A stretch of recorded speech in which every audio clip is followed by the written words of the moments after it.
You look awful. I need to talk about the Thunderbolts. That's what they talk about! The plot of this movie kept me engaged the entire time. Now, it didn't reinvent the wheel or revolutionized how superhero movies work like people say that they want for some reason, but it brought the characters together in an interesting way that makes sense, and then relied on those characters and their dynamics to keep you engaged as they make their way to the resolution that we all know is coming, right? It is super simple, barely an inconvenience, but it is an easy thing to get wrong, and Thunderbolts gets it right. Another thing they get right is the music. The music was excellent, and I apologize, I'm not sure how to pronounce their name. I'll give you both. I'll hit you with the 1-2 punch. It's either Sun Lu or Sun Lux. Incredible job. Incredible. I just want to put that at the start because music is a big thing to me. Now, as we move on to the characters, we are now entering spoiler territory. Let's start with Yelena. Now, Yelena is essentially the leader of the new Avengers, and she earned that role in this movie. Brother, she's alone and she isn't fulfilled by her job. She's looking into the void, and throughout the movie, she's slowly realizing that she's not alone. And as she realizes this while she's looking into the void, that helps her get away from it. And in doing so, that helps her help others get out of it. Dude, that is some main character stuff right there. Man, Florence Pugh hit it out of the park with this. She was cooking. And then the character work doesn't stop there. Let's talk about John Walker, okay? The U.S. agent. First and foremost, I have to let you know my stance, okay? I am a John Walker sympathizer. Yeah, you heard me. This man was done dirty in the Falcon and the Winter Soldier series. You hear me? I'll say that one time for the one time, two time for the two time. This man was done dirty in the Falcon and the Winter Soldier series, okay? I do not want to hear your, oh, he killed an unarmed man begging for his life. Let me tell you something, brother. That man was a terrorist that was holding John Walker back from saving his childhood friend, who, by the way, that friend was just a regular dude. He was not a super soldier, didn't have the serum. This dude was just a dude. And this regular dude was fighting a super soldier terrorist. But I'm not gonna get into the whole rant, okay? I'm just here to talk about this movie and this guy particularly. I'm just giving you that background so you know where I'm coming from when I say that this man's arc in this movie is so good because it is so sad.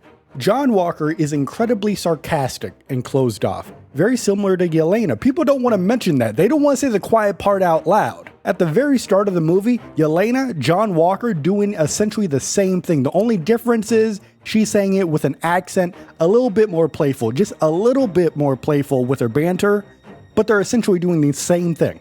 Riddle me that, Batman. Why is John Walker vilified for his banter, but Yelena isn't? I'm not getting into that. However, he's sarcastic and he's closed off. And then we soon see in this movie that his family life isn't very good. But not because he's making the active decision to be a bad father, but because he's currently dealing with being a father and the entire world hating him. And listen, even if you aren't a John Walker sympathizer like I am, I hope you can agree that basically what happened to this man is that he was assigned to the role of Captain America, and then he proceeded to try to do that job.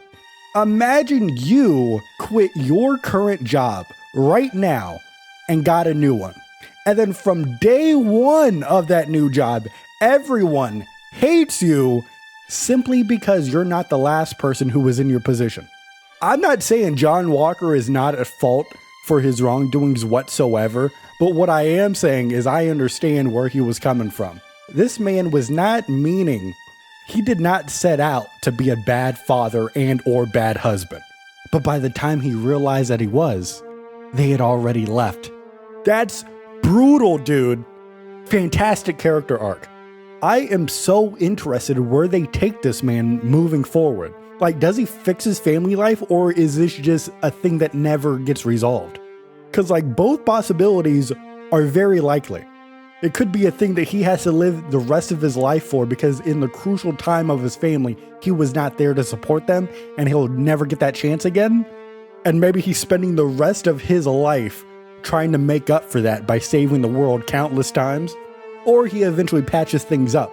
I'm not sure where they're going, but I'm very interested to see what they do with it. And now it is time to talk about the Red Guardian. Man, I love this guy.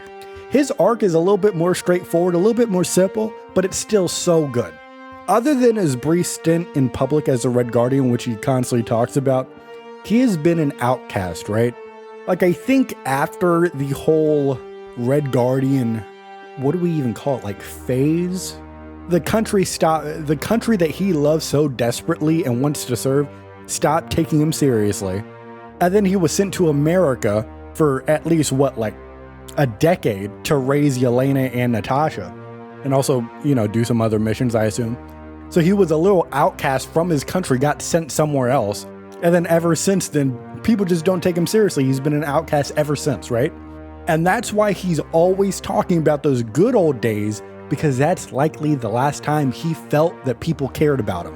And then you see him in this movie so desperately try to make the Thunderbolts a team. And when you think about it, he's doing that partly because of what I just talked about, but also, just like Yelena, he feels alone. Fantastic stuff. Fantastic character. And this is the comic relief dude. And now let's move on to Ghost, okay? Ghost, overall, was cool.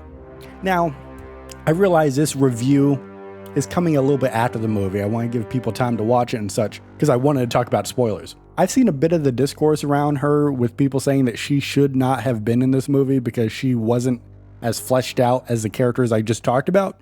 But I think I disagree, because although she didn't have much of a character arc as the rest of the team, she did help move the plot forward multiple times. So in my mind, at least, it's not that she didn't play a role in this movie, it's just that her role was a lot different than the others. And that brings me to Bucky. I think if you're one of the people that I just mentioned that are saying that Ghost should not have been in this movie, I think if you say that, you should also say the same for Bucky. Because first, I gotta put this out here, I love Bucky. However, he didn't have much of a character development either. Even so far as him, towards the end of the movie where they're up in the void going through the rooms, he shows back up, they ask how he is, and he's like, oh great, I have a great past. When we know that's not the case, but they just breeze past it. Why? Because he's already established before this, right? His purpose in this movie wasn't to add layers to his character, he was there to help further the plot and bring the team together. So his role was different. I view Ghost in the same way. I think those two were there mainly for the plot, rather than to specifically add layers to their characters. Now, if you want to get into a separate discussion of, Bucky is fine because he's been here for basically a decade. He doesn't really need to further his character in this movie. Ghost, this is what, her second appearance, and her first wasn't that in-depth for her character. That's a completely different discussion, which I could hear you on. But talking about this movie specifically, and everybody else that they're dealing with, I didn't have a problem with it. I think Ghost has a place in this movie. I think she did well. I'm happy she's in this movie. Let's move on to Valentina Allegra de Fontaine. I also think she was cool. She was like the personification of what I think people consider to be Marvel humor. I don't necessarily think that's bad all the time, but it's a super niche area of comedy. And it'd be one thing if she did it out in public, because it looks like she's trying to imitate Tony Stark and get people to like her. She's up in the watchtower. He's like, hey, you want to have a drink? She's like trying to emulate what Tony Stark did, right? Because deep down, when we see in the movie, she knows that people don't like her. She's not a likable person. The thing about her is she's still going to move past it. She's not going to try to become likable, right? But she knows that people don't like her. So she's trying to make the moves to create the illusion of her being likable. So that'd be one thing if she's just doing that out in public, right? But she'll be sitting in a car with her assistant, they're by themselves, and she'll act the same way as she does when she's out in public. So that's just who she is. It just, to me, felt a little out of place considering the context of the movie, and also specifically to her situation. and the context of her possible impeachment. And she just like, oh my God, you always find me a good cup of coffee no matter where we are. And it's like, dude, it's just the two of us here. What are you talking about? Brother, we're like, dude, what are you talking about? Although I do want to say, Julia, fantastic job at the start of the movie when they're in court. Her speech was great. I think it was also another thing, thinking about it. She was like emulating Tony Stark there. She's like talking to everybody else except for the board or whatever, the judge, the Congress people, whoever she's talking to. She turns her back to them to talk to the public. That's exactly what Tony Stark did in Iron Man 2. By the way, Iron Man 2, great movie. I'll just put that take out there. So Julia Louis-Dreyfus did an excellent job in the role. I like her a lot. I like her in this universe. I think she fits. Just in this specific movie, I wouldn't say they fell out of place. It was just super niche and a bit one-dimensional. I think that's what I'll say. She was a bit one-dimensional. It gets covered up a little bit because you got the Sentry and the Void plot line to help her out. If it was just Valentina by herself in this movie, I don't think it would work. I think that's the best way I could put my feelings towards Valentina in this movie. She wasn't bad. She was just she was the weakest part of the movie. Now, if we're going to talk about what I consider to be the weakest part of the movie, let's move on to what I think the strongest part of the movie was. Sentry. Sentry was absolutely fantastic. My man Bobbert was engaging the entire time. From the moment he showed up on screen for the first time, I was hooked. I'm like, yo, what's this guy's deal? And then all throughout the movie, you get more context, you get more depth. I'm like, dude, they are cooking with this guy. And it's very funny that Steven Yeun almost played the character because the fight in the Watchtower felt like it was right out of Invincible. And if you're unaware, Steven is the voice of Invincible, so that's why it would be funny to see it. However, Lewis Pullman did a remarkable job, and I am very happy he's in the role. I'm not going to go on this 5-minute analysis on the theme of depression in this movie, not because it's not important or anything like that, but because I assume most of the other reviews of this movie focus on that, so I don't want to just repeat what you've already probably heard. I'm a smaller channel. I can guarantee this is not the first review of this movie that you're watching. I will say, though, they handled that subject matter very well, and it was a very unique twist at the end where they had to stop Bob from beating himself down in order to save himself and everyone else from the void. That metaphor is excellent, and they really surprised me because as we were towards the end of the movie, as I was watching it with my girlfriend, Lucia, of course, and I leaned over to her as I started to put together the pieces of what the end of this movie is probably going to look like. And then I'm like, are they really going to do back-to-back movies where the ending of the movie is just the protagonist doing a speech and that's what stops the big fight? And it's like that in this movie, it makes sense. But like, why would you do it in the last movie then? Why wouldn't you change it up a little bit? It's a little bit weird to do back-to-back movies like this. But then they added that twist and I'm like, dude, they are cooking. They are cooking with this. This is a lot better of a resolution than what I think they did in Brave New World. And also, brother, let me tell you something. This man, Sentry's suit is legitimately fantastic. Like, it's almost to the point where it circles around to being cheesy, but like it's going so fast as it's circling around that it speeds past being cheesy and goes right back to being fantastic. You know what I mean? I don't know if I worded that correctly. In my head, that makes sense, but it's just like, it's almost impossible for it to not look good because it looks so crazy good. And you know what? I'll put myself out there. Maybe this is a hot take. Maybe I'll become the enemy of the state after I say this. I will give Valentina her flowers where it's due. Having Bobbert dye his hair, great decision. Adds to the look. It looked great. It looked great. Valentina, you were cooking with that. You were cooking. Also, let's talk about this for a second. She got them. She got their ass at the end when she like pulled them into the press conference, roped them into being her team. Like I said, when I was talking about Valentina specifically, weakest part of the movie, but at the end, she outsmarted him. I'm like, oh, she got him, dude. Now, it was a little bit weird how it was like 5 seconds later, Yelena whispered to her, she's like, your ass is ours now, which I understand why that would be the case. But then why did Yelena look surprised 5 seconds earlier? Like there was no, I guess we're talking about this in a meta level now. There was nothing to change in those 5 seconds to us, the audience, to make Yelena realize that. So it was kind of abrupt why she had a change in attitude within 5 seconds about it. Do you know what I mean? Like I understand why she would understand how they are in control, but like what changed in those 5 seconds, I don't know. That was a little bit weird, but her catching them in the press conference, that was good stuff.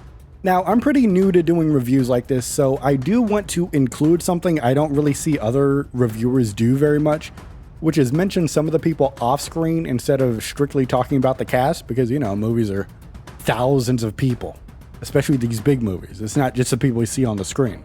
So I want to give a shout out to Eric Pearson and Joanna Callow, as they're responsible for the story, which, like I said at the start of the video, I think this plot and story really worked for me. Shout out to them. And shout out to Jake Schreier, the director of the movie. I think he did a very good job at directing this movie. It felt super grounded the entire time. I don't think there was a scene, at least to me and how I felt about it, that felt out of place, which is very noteworthy to say when they literally introduced a very super powered superhero in this movie, and yet it still fit in with the atmosphere that they created. I also want to give an additional shout out to Jake for making this cast work, because unlike the Guardians of the Galaxy or Eternals, this group exists of previously established castings. So Jake had to work with actors he didn't have any involvement in casting and had to make that work. Getting dealt a hand like that and making it work deserves props alongside Joss Whedon and the Russo brothers. So Jake Schreier, there are rumors right now that they're now looking at him to take over the X-Men when they start up after Secret Wars. Amen. Marvel might be cooking if that's true, because he did a great job with this. I don't know if they're going to cast the X-Men without his input or with his input. If it is with his input, does that change anything? Right? For all we know, this man could just be a master at getting previously established castings that he didn't have any involvement with and making that work. We don't know if that translates to him being good at casting for the movie he's doing. So that could be different, but I don't know. I hear that rumor. They could be cooking with what I've seen in Thunderbolts. They could be cooking with that decision. And with all of that said, the Thunderbolts are the new Avengers, and now I care a lot about them. And I think you should too.